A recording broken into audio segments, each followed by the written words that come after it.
The cafe was buzzing with its usual morning rhythm, cups clinking, the soft murmur of conversation, and the delicious aroma of freshly baked croissants wafting from the kitchen. Amidst the morning rush was Liam, a young waiter known for his friendly nature and quick service. His cheerful demeanor often masked the struggles he faced in his own life. But today, something unusual was about to unfold that would test his kindness in a way he never expected. As Liam weaved between tables, balancing plates stacked with fluffy pancakes and mugs of steaming coffee, a sudden movement outside the large glass window caught his attention. Squinting through the morning glare, he saw a small gray tabby cat crouched near the cafe's back alley. Its fur was matted, and it looked painfully thin, as though it hadn't eaten in days. The cat's green eyes locked onto Liam's, as if silently pleading for help. Liam's heart clenched. He had always loved animals, and the sight of the struggling feline tugged at something deep within him. But he had a job to do, and his manager, Mr. Gordon, was notorious for his strictness. No distractions, no charity, and absolutely no animals. He would bark at every staff meeting. Still, as Liam delivered a plate of eggs Benedict to a customer, he couldn't shake the image of that cat. Moments later, he found himself sneaking back to the kitchen, where he quietly wrapped a piece of grilled chicken in a napkin. Glancing around to ensure Mr. Gordon wasn't watching, Liam slipped out the back door and knelt beside the trembling cat, gently offering the food. The cat hesitated for a moment before devouring the chicken hungrily, its tiny body shaking from the effort. Liam smiled softly, whispering, "It's okay, little one. You're safe now." Just as Liam was about to stand, a sharp voice cut through the air. "What do you think you're doing?" Mr. Gordon had appeared out of nowhere, arms crossed, face red with fury. Caught red-handed, Liam tried to explain, but Mr. Gordon was relentless. "You're feeding stray animals on my time? That's it. You're fired." The words hit Liam like a punch, to the gut. Fired? Over helping a helpless animal? As he stood there, stunned and heartbroken, something incredible happened.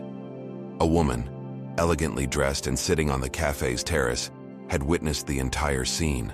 She stood up and walked over, her heels clicking sharply against the tiled floor. "Excuse me," she said, addressing Mr. Gordon. "Is this how you treat employees who show compassion?" Mr. Gordon straightened, adjusting his tie nervously. "Ma'am, this is a business. We can't have staff wasting time on stray animals." The woman's eyes narrowed. "Interesting. Because I happen to be the owner of this cafe chain. I stopped by unannounced to see how things were running. And what I see is a waiter with a heart and a manager with none." Liam's eyes widened in shock. Mr. Gordon stammered, You're Ms. Whitmore?" She nodded firmly. "Effective immediately. You're relieved of your duties, Mr. Gordon. And as for you, Liam," she turned to him with a smile, "how would you like to be promoted to manager?" Liam could hardly believe his ears. "Are you serious?" Ms. Whitmore laughed softly. "Absolutely. This cafe needs more people like you." As Mr. Gordon stormed off, the cafe customers who had been watching intently erupted in applause. Liam knelt back down to the cat, gently stroking its fur. "Looks like things are turning around for both of us, huh, buddy?" he whispered. And as the little cat purred softly in his arms, Liam knew his life, and the cat's, was about to change forever. Liam stood in stunned silence as the weight of Ms. Whitmore's words settled over him. Had he really just been promoted? The once hostile atmosphere of the cafe had transformed into an air of admiration, with customers murmuring in approval and some even clapping. But Liam barely noticed them. His focus remained on the small, fragile creature in his arms. The cat, still too weak to move much, nestled into his chest. He could feel its tiny heartbeat, fast and unsteady. But there was a warmth there, a sense of trust that hadn't existed moments before. He smiled softly, stroking its fur gently. "Looks like we both got lucky today, huh?" Ms. Whitmore knelt beside him, her eyes soft as she looked at the stray. "Do you have a name in mind for your little friend?" Liam hesitated before chuckling. "I think I'll call her Hope." Ms. Whitmore smiled approvingly. Hope it is then. But as much as the moment felt like a fairy tale, Liam knew he had responsibilities. Ms. Whitmore, thank you for what you did, but I don't know the first thing about being a manager. She laughed lightly. You'll learn. Leadership isn't about knowing everything. It's about having the right heart.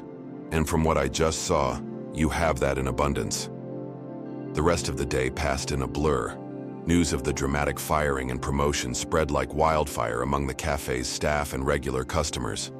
The once overbearing Mr. Gordon had vanished, and in his place, a sense of optimism filled the space. Employees who had once worked under his strict, joyless rule now seemed to breathe easier. And Liam, though overwhelmed, was determined to prove himself. As evening fell and the cafe closed its doors, Liam realized he had another issue to address: Hope. He couldn't leave her out in the alley again, not after what they'd been through. But taking in an animal was a big responsibility. Was he ready for that? Hope nuzzled into his chest as if sensing his uncertainty. Liam sighed, a smile tugging at his lips. All right, you're coming home with me. His apartment was small, barely big enough for him, but he made do. He fashioned a makeshift bed for Hope using an old sweater and set out a small bowl of water. It's not much, he admitted, but it's home. Hope purred, curling up in the sweater as if it were the most luxurious bed in the world. Over the next few weeks, Liam's life changed drastically. Managing the cafe was a challenge. Schedules, inventory, customer service. It was more responsibility than he'd ever had. But with Ms. Whitmore's guidance and his natural way with people, he slowly grew into the role. And then there was Hope. The once starving cat blossomed into a playful, affectionate companion. She greeted him at the door every evening, curled up beside him as he read, and even made a few appearances at the cafe, much to the delight of customers. One day, as Liam was wiping down tables before the morning rush, a familiar voice called out, "Excuse me, sir?" He turned to see an elderly woman standing at the counter, holding a small flyer. "I saw this in the park." She handed him the paper, and his heart nearly stopped. It was a missing pet poster, and the cat in the picture was Hope. Liam felt a lump form in his throat as he looked back at the woman. "Is this your cat?" The woman nodded, her eyes glistening. "Her name is Daisy. She went missing weeks ago after slipping out of my apartment. I looked everywhere, but I feared the worst." Liam's heart ached. He glanced at Hope.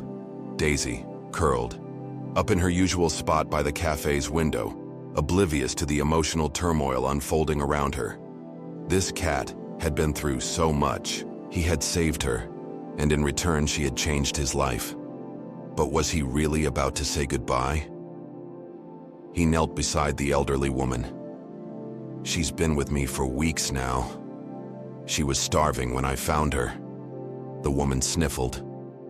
"I'm so grateful. You took care of her. She was my husband's cat before he passed. She's all I have left of him." Liam swallowed hard. He wanted to keep Hope, but he also understood the depth of the woman's loss. With a deep breath, he made his decision. He scooped Hope into his arms and pressed a gentle kiss to her forehead. "Looks like you were already someone's little miracle," he murmured. Then turning to the woman, he smiled. "She belongs with you." Tears streamed down the woman's face as she took Hope, Daisy, into her arms. "Thank you," she whispered. "Truly." As Liam watched them leave, a bittersweet warmth filled his chest. He had lost something precious that day, but he had also done the right thing.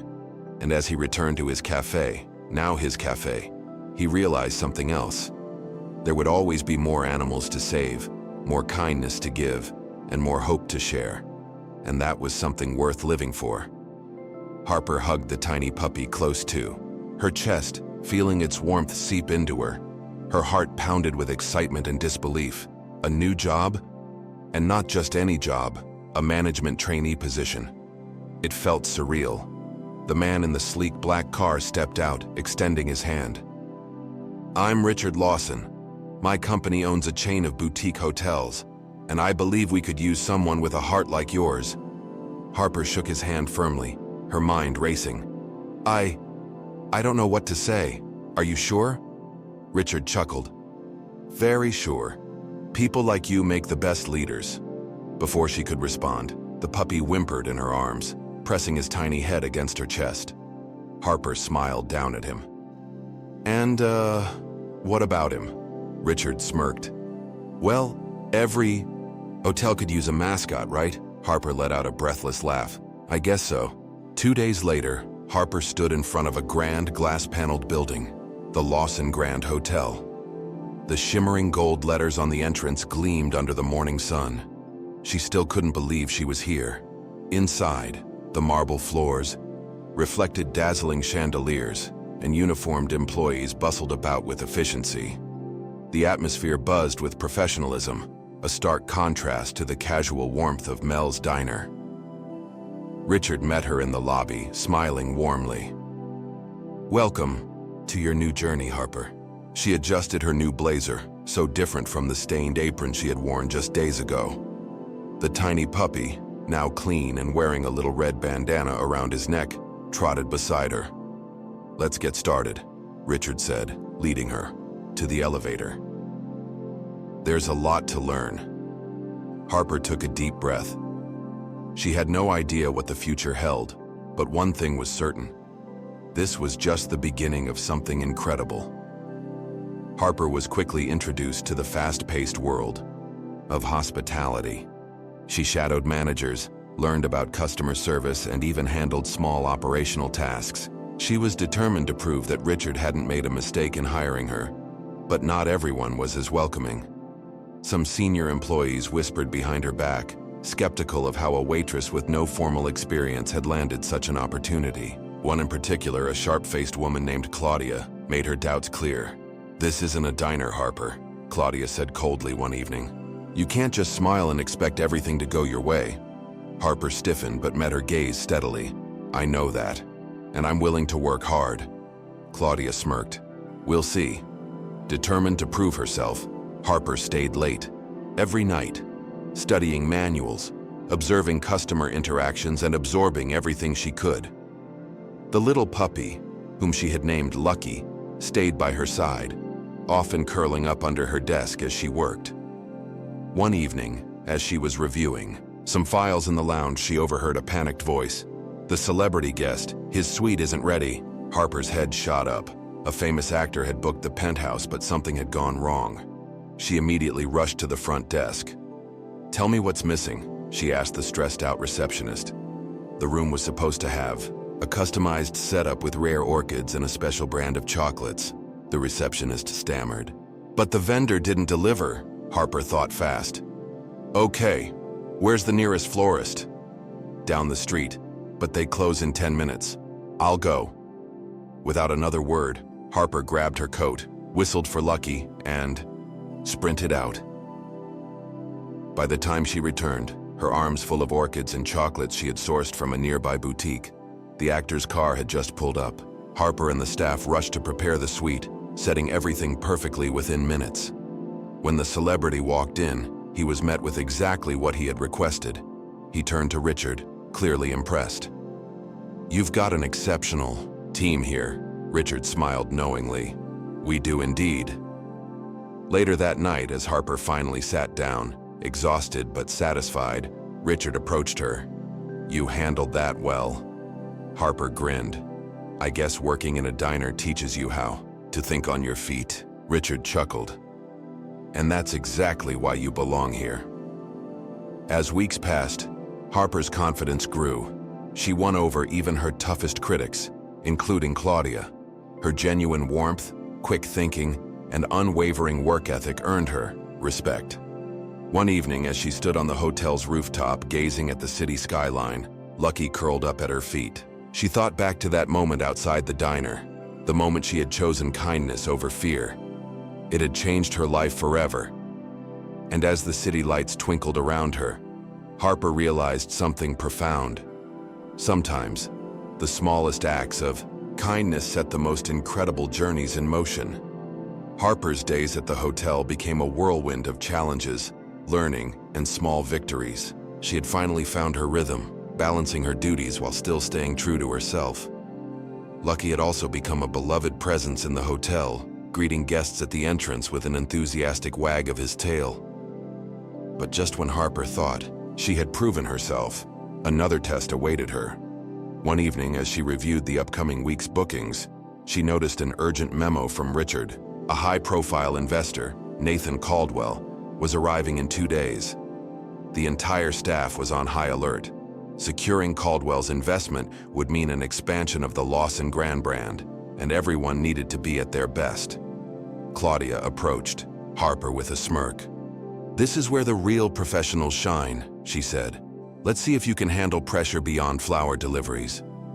Harper ignored the comment and focused on preparing.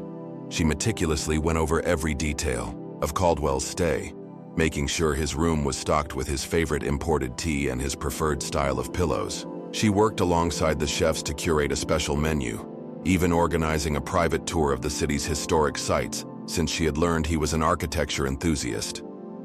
On the day of Caldwell's arrival, the hotel was in pristine condition. Harper stood in the lobby with the senior staff as the limousine pulled up. A tall, distinguished man stepped out, surveying the hotel with a critical eye. His reputation for being difficult preceded him, but Harper wasn't intimidated. "Welcome to the Lawson Grand, Mr. Caldwell," Richard greeted him. "This is Harper, one of our rising stars." Caldwell's gaze flicked to her, his expression unreadable. "Let's hope you live up to that reputation," he said before walking inside. Throughout his stay, Harper ensured every detail of his experience was flawless. She personally handled his special requests, from arranging last-minute spa treatments to ensuring his favorite wine was available. Despite her best efforts, Caldwell remained aloof and unimpressed. Then, on the final evening, disaster struck. A sudden electrical issue in the executive wing caused a power outage, leaving Caldwell's suite without electricity. Harper's heart pounded as she fielded panicked calls from the maintenance team. There was no immediate fix, and with Caldwell's reputation for high standards, she knew this could ruin everything. Thinking fast, she gathered a team and transformed an equally luxurious but unaffected suite into a replica of Caldwell's original room within an hour. Every personal detail was recreated, from the arrangement of his belongings to the temperature of the room. She personally escorted him to the new suite, apologizing for the inconvenience.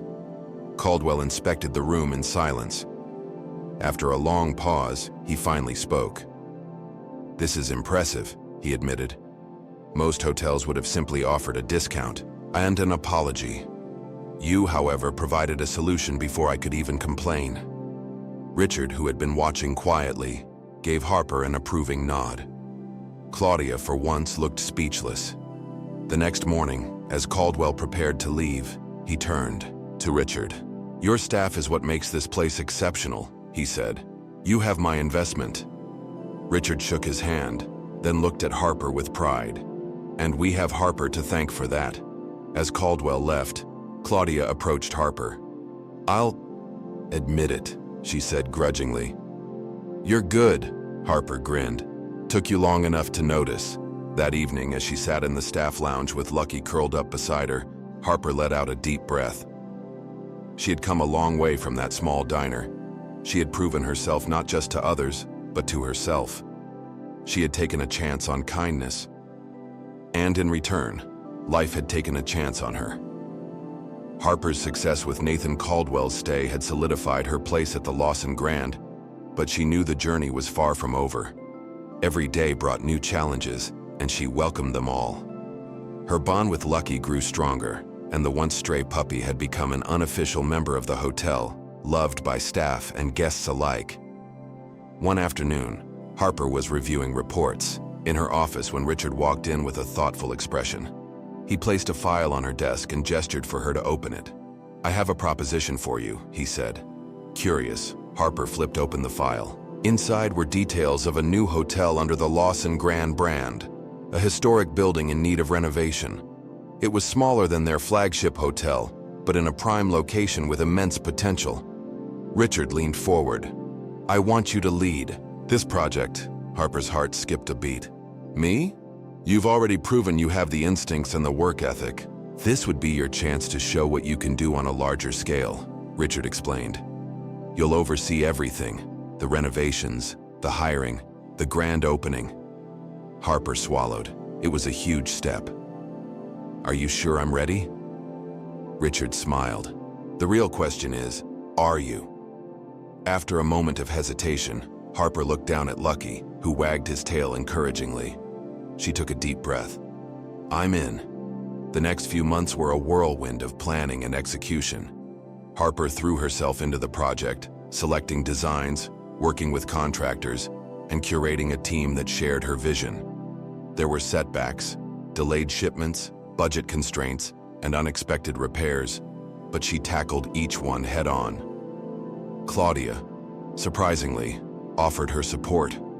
You've earned my respect, she admitted one evening while helping Harper review final details. And that's not easy to do.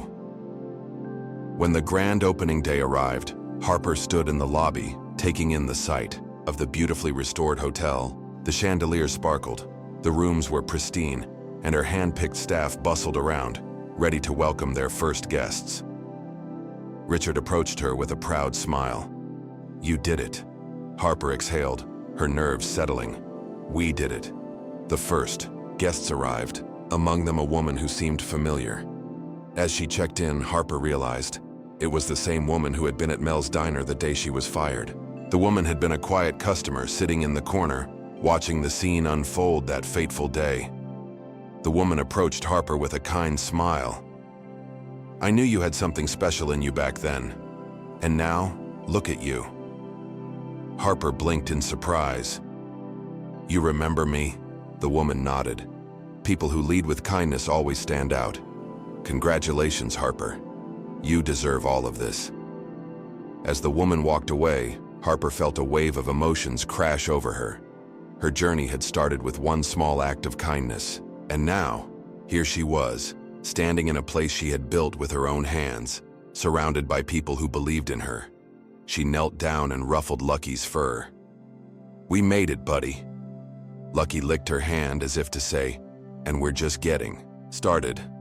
Harper barely had time to bask in the success of the hotel's grand opening before the next challenge arrived. Word had spread quickly about her ability to turn a struggling project into a thriving one. And now, Richard had another proposal for her, one that was even bigger than before. You've proven yourself capable, Harper, Richard said as they stood on the rooftop terrace overlooking the city skyline. I want you to oversee the expansion of the Lawson Grand brand overseas. Harper's eyes widened. Overseas? We're acquiring a boutique hotel in Paris, Richard continued. It's a prestigious location, but it's failing. If anyone can turn it around, it's you. Excitement mixed with apprehension. Paris, a new country, a new culture, and a new set of challenges. It was an incredible opportunity, but it also meant stepping into the unknown. Do you think I can handle it? I can handle? Harper asked, looking down at Lucky, who sat at her feet. His ears perked up as if sensing the weight of the decision. Richard smiled. I know you can. Harper took a deep breath, then nodded. Then let's do it. A month later, Harper found herself standing in front of the grand but neglected facade of Le Chateau Lumière, a once glorious Parisian hotel now struggling to keep its doors open. Unlike her previous project, where she had the full support of the team, here she was met with skepticism. The local staff viewed her as an outsider, someone who didn't understand the intricacies of French hospitality. Jean-Luc, the head concierge, was the most vocal of them all. An American trying to run a Parisian hotel, he scoffed. This will be interesting. Harper knew she had to earn their trust, so instead of enforcing changes immediately, she observed. She listened. She learned their concerns, their frustrations, and the traditions they held dear. Slowly, she started making small adjustments, improving customer service, modernizing operations while respecting the hotel's historic charm, and implementing unique experiences for guests that blended classic Parisian elegance with contemporary luxury. But just as things started turning around, disaster struck. A high-profile event, set to showcase the hotel's rebirth, was thrown into chaos when a supplier failed to deliver key elements of the decor and catering. With only hours before the gala, Harper sprang into action, rallying the team and finding last-minute solutions. She personally visited local bakeries and florists, convincing them to provide what was needed. She tapped into the hotel's kitchen staff's hidden talents, encouraging them to prepare a menu that showcased authentic Parisian flavors rather than relying on outsourced catering. Jean-Luc, who had once doubted her, watched as Harper worked tirelessly alongside them, refusing to give up. When the doors finally opened, guests walked into a breathtaking scene, an elegant ballroom filled with glowing chandeliers, fresh floral arrangements, and a feast that honored French culinary artistry. The event was a resounding success, and the next morning Harper found a handwritten note at her office door. Perhaps an American can run a Parisian hotel after all. Jean-Luc. Harper smiled, knowing that she had done more than just turn around a failing hotel. She had won over the people who made it special.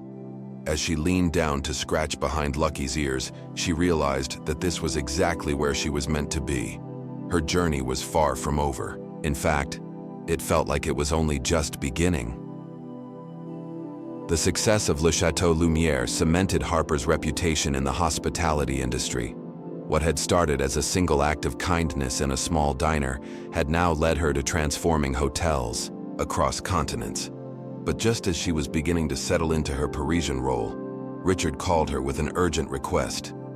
"There's a new project, Harper," he said over the phone, "and this one is personal." Curious, Harper listened, as Richard explained. The original Lawson Grand, the very first hotel in the chain, the one his grandfather had built, was struggling. Once a crown jewel, it had been overshadowed by newer locations and was now on the brink of closure. "I can't let it go," Richard admitted. "I need someone I trust to bring it back to life, someone who sees the heart of a place, not just the numbers." Harper felt a familiar spark inside her. This was more than just another project. This was about legacy, about honoring the past while embracing the future. And she knew exactly what to do. 2 weeks later, Harper and Lucky stepped onto the grounds of the original Lawson Grand. The Grand building still had its charm, ornate ceilings, marble floors, and chandeliers that told a story of another era. But time had worn it down. Guests were few, and the once lively staff carried an air of resignation. The first meeting with the senior team was tense. Many of them had been there for decades, clinging to old traditions that no longer attracted guests. Harper didn't want to bulldoze over their ways, but she also knew that refusing to change would seal the hotel's fate. Jean-Luc, who had grown to respect her, had agreed to come along for this challenge. Winning over a skeptical team? Sounds familiar, he teased as they walked through the halls. Harper smiled. "Yeah, but this time, we're saving more than just a hotel. We're saving history." Instead of immediate renovations, Harper focused on the heart of the place, the people. She spent time with the older staff, listening to their memories, learning what made the hotel special in its prime. Then she invited younger, fresh talent to blend new ideas with old traditions. She introduced themed heritage nights where the hotel celebrated different decades, allowing guests to experience the glamour of the past while enjoying modern luxury. The restaurant, once serving outdated dishes, was transformed into a fusion of classic recipes with innovative twists. And the hotel's once forgotten rooftop, with breathtaking city views, was turned into an exclusive lounge that quickly became a local hotspot. But the real turning point came when she found an old guest book tucked away in the archives. Flipping through its pages, she saw decades of handwritten notes from visitors who had once fallen in love with the hotel. Some spoke of engagements, others of unforgettable vacations, and some of lifelong friendships formed within these walls. She had an idea. With Richard's blessing, Harper reached out to former guests, inviting them to a special weekend event, a reunion of memories. Anyone who had stayed at the hotel in the past was welcomed back to celebrate its revival. The response was overwhelming. People flew in from around the world, eager to revisit the place that had been part of their lives. Some even brought old photos, sharing stories with the current staff. The night of the event, the grand ballroom was filled with laughter, music, and an atmosphere that hadn't been felt in years. Richard watched from the balcony, a rare glimmer of emotion in his usually composed demeanor. "You've done more than save this hotel," he said to Harper. "You've brought back its soul." As Harper stood among guests, Lucky happily trotting by her side, she realized this was her greatest achievement yet. Not just reviving a place, but bringing people together. The little girl who had once served pancakes in a diner had become a woman who restored not just buildings, but the spirit within them. And she knew, without a doubt, that this was only the beginning of an even greater journey. Harper had barely caught her breath from the emotional high of restoring the original Lawson Grand when another unexpected turn arrived, one that had nothing to do with business and everything to do with her past. A letter had arrived at the front desk, handwritten on simple paper. The sight of the return address sent a jolt through her. Mel's Diner, the very place where everything had begun. She unfolded the letter carefully, her heart pounding. "Harper, I know it's been a long time, and I'm not one for words, but I wanted to reach out. The diner isn't what it used to be. Business has been slow, and I'm getting too old to keep it running. I heard about you, the papers, the interviews. They say you have a gift for bringing places back to life. Well, kid, this place could use some of that magic. If you're ever in town, I'd love to talk." Mel Harper stared at the letter, emotions swirling inside her. Mel, the man who had fired her that day. The same day she had found Lucky. The same day her life had changed forever. Jean-Luc noticed her expression. "Something troubling you?" She hesitated. "Not trouble, just a choice." A week later, Harper found herself standing in front of the small, familiar diner. It looked almost exactly as she remembered, except now it seemed worn, as if the years had finally caught up to it. The once busy chatter inside was barely a murmur. The bell above the door jingled softly as she stepped inside, Lucky trotting beside her. Mel turned from the counter, his face etched with surprise. "Well, I'll be. You actually came," Harper smiled, sliding into a bar stool. "Wouldn't miss it." The conversation that followed wasn't just about the diner. It was about regrets, about choices, and about how sometimes the hardest moments in life lead to the greatest opportunities. Mel had realized too late that firing Harper had been both a mistake and a blessing. She had gone on to do things neither of them could have imagined. "I don't have much left in me to keep this place going," he admitted, rubbing a hand over his worn apron. "But I'd like to see it thrive again. I was hoping you might have an idea or two." Harper looked around, remembering the warmth this place had once held. The smell of coffee, the sound of regulars swapping stories, the feeling of home it had given her, even on the hardest days. She met Mel's gaze. "I don't have just ideas, Mel. I have a plan." Over the next few weeks, Harper worked tirelessly to transform the diner, not into something new, but into something revived. She kept its soul intact, preserving the old charm while introducing fresh elements. A modernized menu using locally sourced ingredients, an open kitchen concept that allowed customers to interact with the chefs, and a cozy outdoor patio that made the place feel even more inviting. Word spread quickly. Soon the diner was buzzing with life again, not just with old regulars, but with travelers who had heard about the woman who had gone from waitress to world-class hotelier and had come back home to save the place where it all started. One morning, as Harper poured coffee for a couple at the counter, a familiar voice spoke from behind her. "Didn't think I'd see the day where you'd be back behind this counter." She turned to see Richard standing in the doorway, a knowing smile on his face. Couldn't resist. He sat down, taking a sip of the coffee she handed him. "So, what's next? You've saved hotels, revived a historic landmark, and now a diner. What's left?" Harper looked around, the sounds of laughter and clinking dishes filling the air. She glanced at Lucky, who was curled up by the door, watching over everything as he always did. She smiled. "I think for now, I'm exactly where I need to be. And for the first time in a long time, she truly felt at home. The diner had found its second life, bustling with energy just like the old days. Harper had poured her heart into the place, and the results spoke for themselves. Mel, though reluctant to admit it outright, was clearly proud.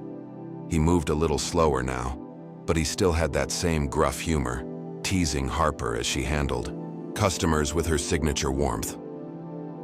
One evening, as the golden hues of sunset filtered through the diner's windows, Harper sat outside with Lucky curled up at her feet. She sipped on a cup of coffee, breathing in the familiar scents of freshly baked pies and sizzling burgers from the kitchen. It was peaceful, and for the first time in years, she felt content. Then came the phone call. It was Richard. "Harper," he said, his voice laced with urgency. "I need you in New York." Harper frowned. "New York? What's going on?" "There's a property, one of the most historic hotels in Manhattan. The owners have run it into the ground, and it's about to be sold to developers who want to turn it into office space. It'll be the end of an era." He paused. "But there's a chance to save it, a very slim one. I need you to come see it."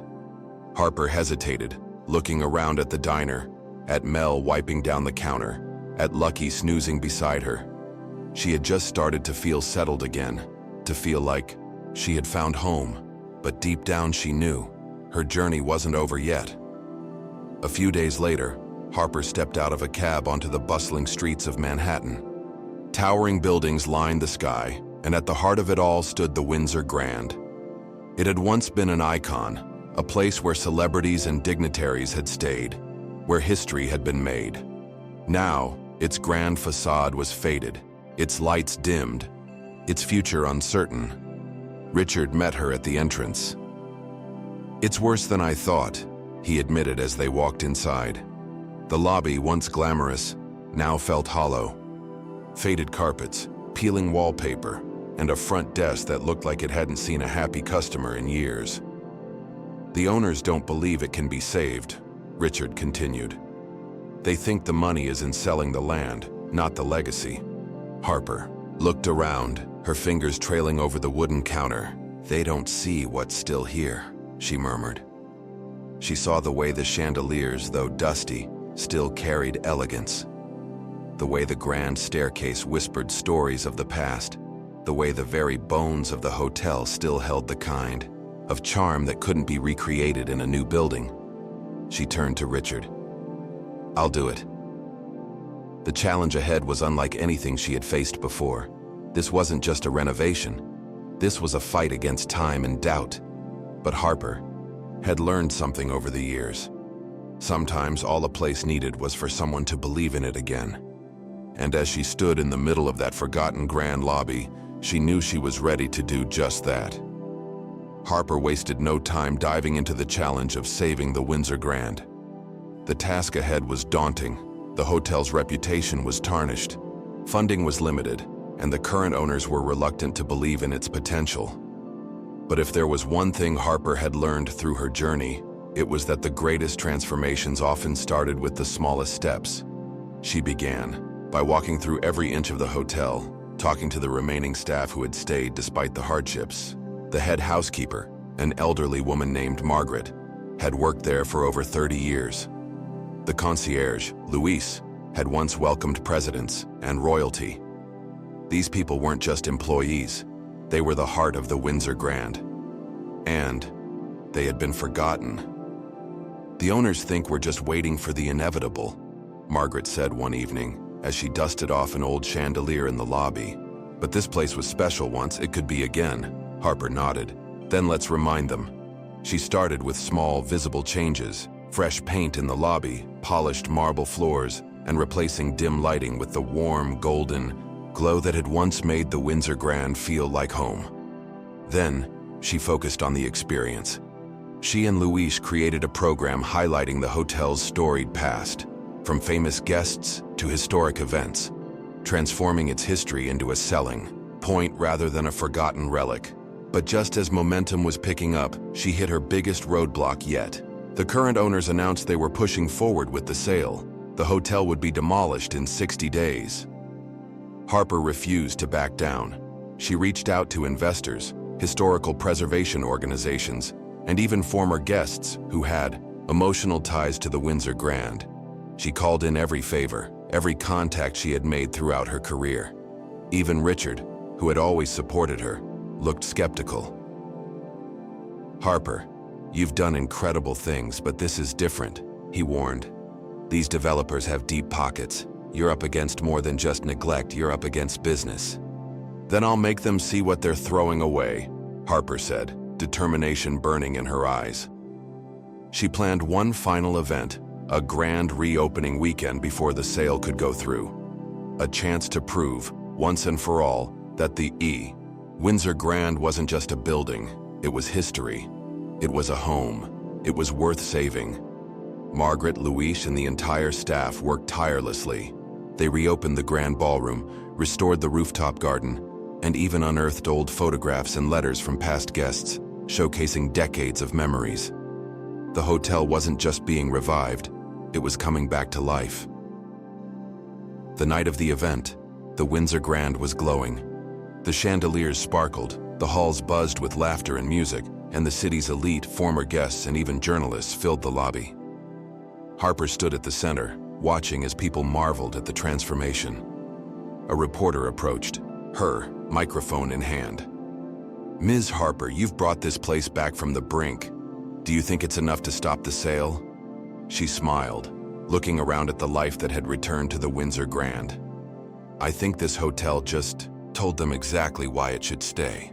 As the night carried on, the unexpected happened.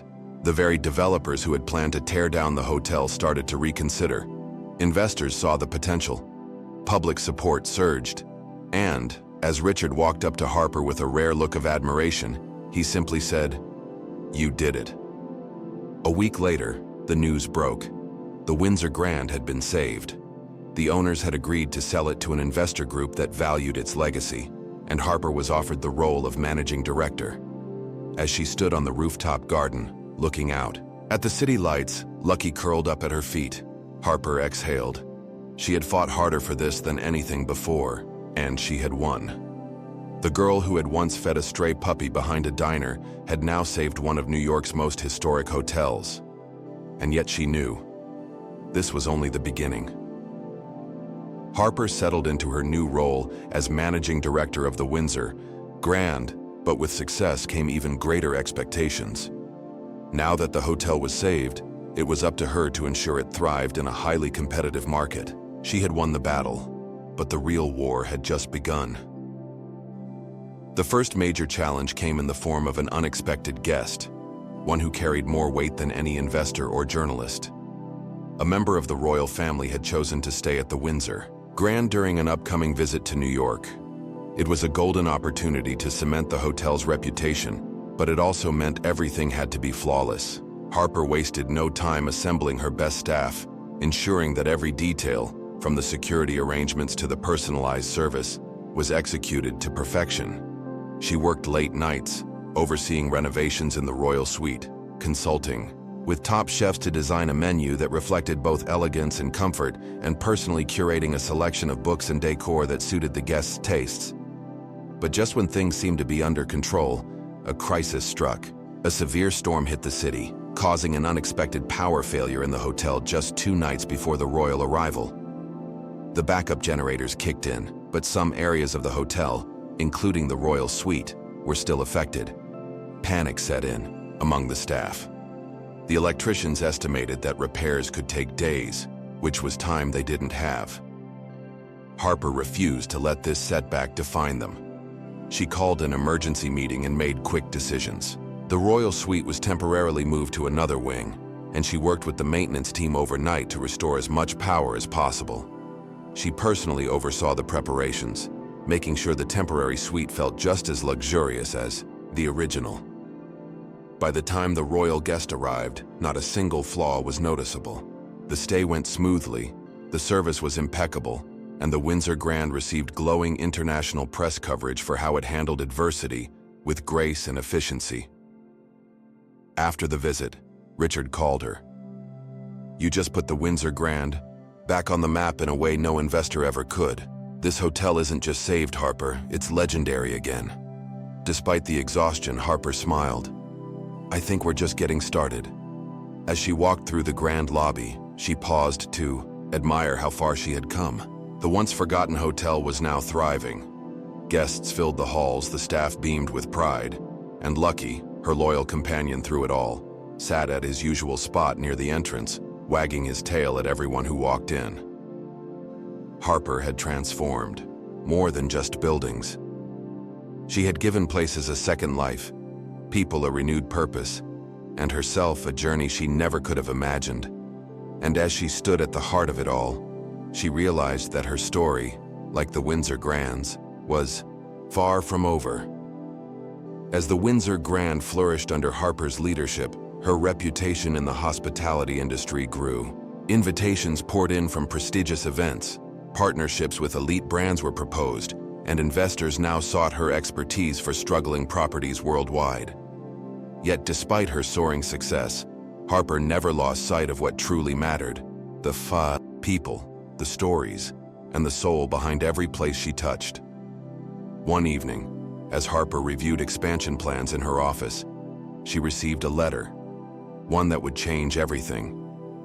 The envelope was plain, the handwriting unfamiliar. She opened it carefully and read, Ms. Harper, I don't know if you remember me, but I remember you. Years ago, I watched from the corner booth of Mel's Diner as you fed a stray puppy, and I saw the kindness that changed your life. Now I find myself in need of that same kindness. I own an old estate in the countryside, once a magnificent retreat, now abandoned and fading. If you have even a fraction of the passion you showed that day, I believe you are the one who can bring it back to life. Please come see it. There was no signature, just an address. Harper stared at the letter, her heart pounding. A forgotten estate, a plea for help, another chance to revive something beautiful. She made her decision before she even realized it. Week later, Harper and Lucky arrived at the estate's gates. The iron bars were rusted, the once grand entrance shrouded in overgrown ivy. Beyond the gates stood the remnants of a glorious past, an estate with towering pillars, shattered stained glass windows, and balconies that had once overlooked breathtaking gardens, now lost to nature's grasp. She was met by an elderly man, his piercing blue eyes filled with both hope and sadness. I am Henry Beaumont, he introduced himself. This estate has been in my family for generations. I watched it flourish in my youth, and I have watched it decay ever since. You have a gift, Ms. Harper. If anyone can bring it back, it's you. Harper took a deep breath, stepping through the grand, crumbling doorway. Dust coated the wooden floors, chandeliers hung precariously from ceilings, and faded murals hinted at the artistry of another era. Despite its ruin, she saw its potential. The walls whispered stories waiting to be retold. She turned to Henry and smiled. Let's bring it back to life. Reviving the estate was unlike anything Harper had faced before.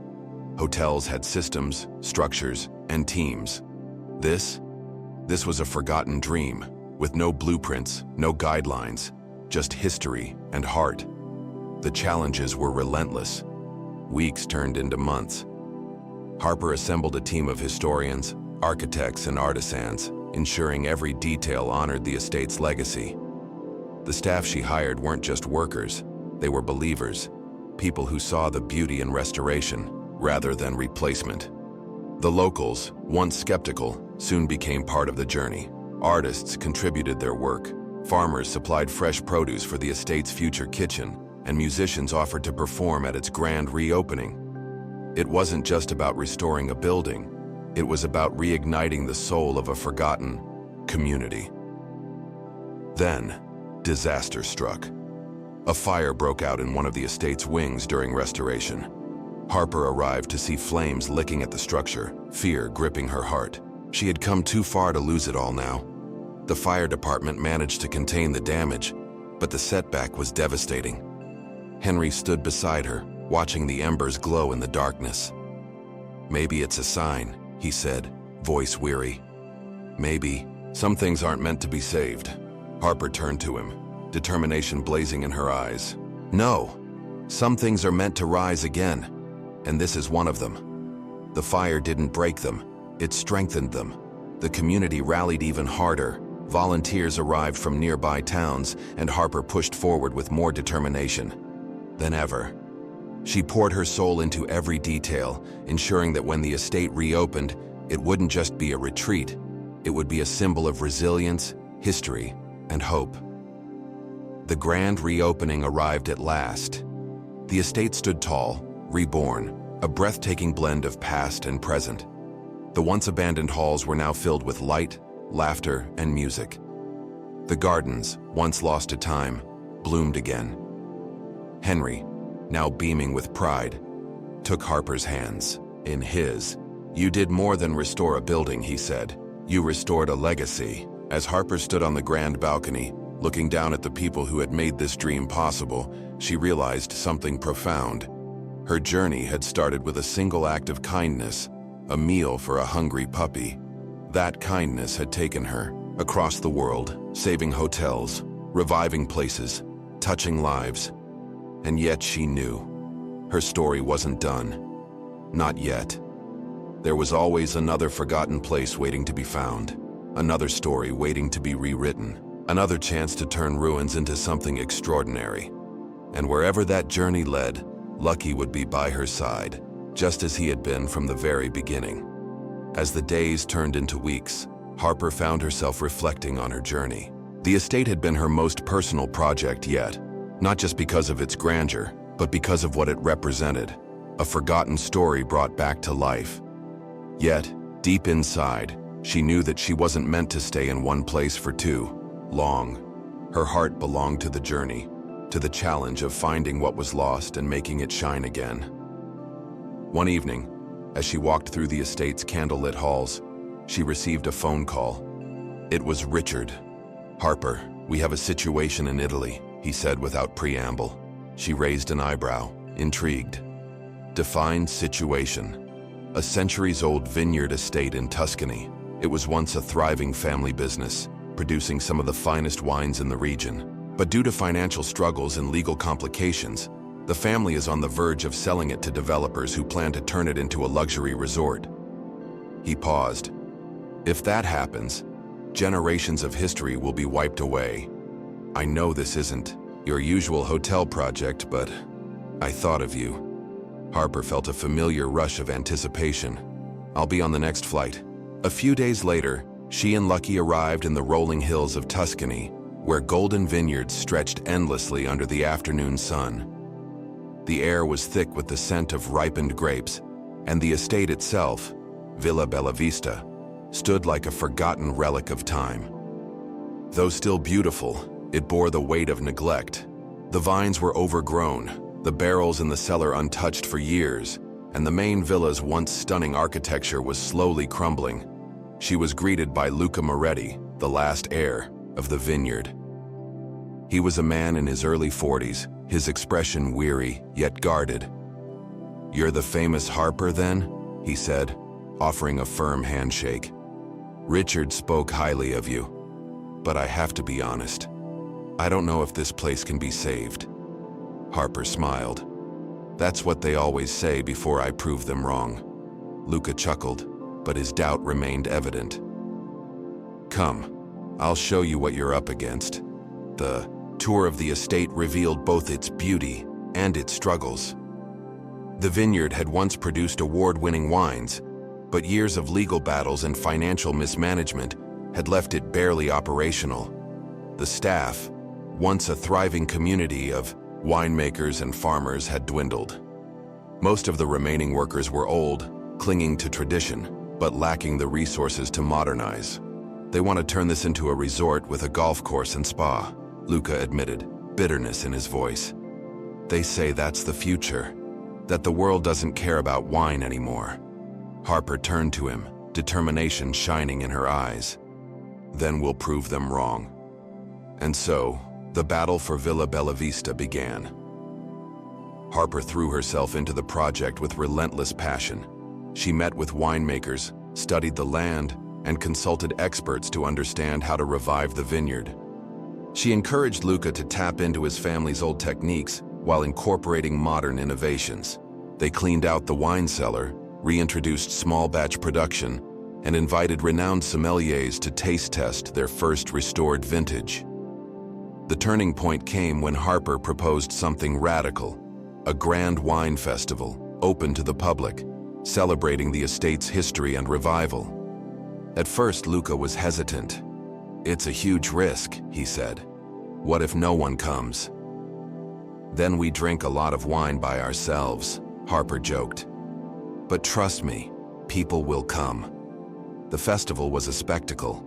Music filled the air, local chefs paired gourmet dishes with the estate's finest wines, and tourists, influencers, and journalists flooded in to experience the rebirth of Villa Bella Vista. The energy was infectious, and by the end of the night, investors were lining up, not to turn the land into a resort, but to support the vineyard's restoration. Luca stood beside Harper, watching the sunset paint the sky in shades of gold and crimson. "You did it," he said, shaking his head in disbelief. "You saved this place." Harper smiled, feeling Lucky nuzzle against her leg. "No, Luca, we saved this place." As the festival came to a close, Richard called once again. "Harper, I have another place for you to see. A forgotten lighthouse in Ireland, abandoned for decades. They say it used to guide lost sailors home." Harper looked down at Lucky, who wagged his tail as if ready for another adventure. She grinned. "Then let's go bring it back to life." And just like that, the journey continued. Harper and Lucky arrived in Ireland just as a storm rolled in from the Atlantic. The winds howled through the cliffs, the rain lashed against the rugged coastline, and in the distance, the lighthouse stood, silent, forgotten, yet unwavering. The lighthouse keeper's house, once a sanctuary for sailors and travelers, was now an abandoned shell of what it used to be. Richard had warned her that this project was unlike anything she had done before. There were no guests, no ballrooms, no grand hotel suites, just a towering structure that had once saved lives, now left to decay against the elements. An old man named Seamus met her at the entrance. "They used to say this light could be seen for miles," he said, his voice tinged with nostalgia. "But it's been dark for decades now. People stopped believing in it." Harper placed a hand on the stone wall, feeling the rough texture beneath her fingertips. "Then it's time to bring the light back." Restoring the lighthouse was an entirely new challenge. The structure was ancient, battling years of erosion, neglect, and time. She enlisted the help of historians, architects, and engineers who specialized in maritime preservation. With every repair, every coat of fresh paint, and every new bulb installed in the lantern room, the lighthouse slowly came back to life. The villagers, who had once dismissed the lighthouse as a relic of the past, began to take notice. Fishermen who had once relied on its glow to guide them home stopped by to offer their help. Young locals, inspired by Harper's determination, volunteered to restore the keeper's house, turning it into a maritime museum and coastal retreat. Then came the moment of truth, the night of the grand lighting. The entire town gathered at the cliffside, watching as Harper stood by the switch. Seamus handed her a rusted key, one that had once belonged to his grandfather, the last lighthouse keeper before it was abandoned. "Go on then," he said with a smile. "Let's see if it still remembers how to shine." Harper took a deep breath and flipped the switch. For a moment, there was only silence. Then, with a powerful hum, the great beacon roared back to life, its golden light piercing through the darkness. Gasps echoed from the crowd. Some clapped, others wiped away tears, and the old fisherman nodded in quiet respect. Seamus, overcome with emotion, placed a hand on her shoulder. "You've done more than fix a lighthouse, lass. You've given us back a part of who we are." And thus she stood there, the wind whipping around her. Harper felt something deep inside her settle. She had spent years chasing forgotten places, restoring them, giving them new life. And now, as she watched the lighthouse beam stretch across the ocean, she realized something important. She had been chasing places, but what she had truly been finding were people. their stories, their history, their hope. Richard called the next morning. "You know, Harper, there's always another project waiting for you. A train station in Japan, an opera house in Spain. The world is full of places that need you." Harper looked out at the ocean, at Lucky curled up beside her, and at the lighthouse that now stood strong against the storm. For the first time in years, she felt something she hadn't allowed herself to feel. Peace. "Not this time, Richard," she said with a smile. "This time I think I'm finally home." And for the first time, she truly meant it.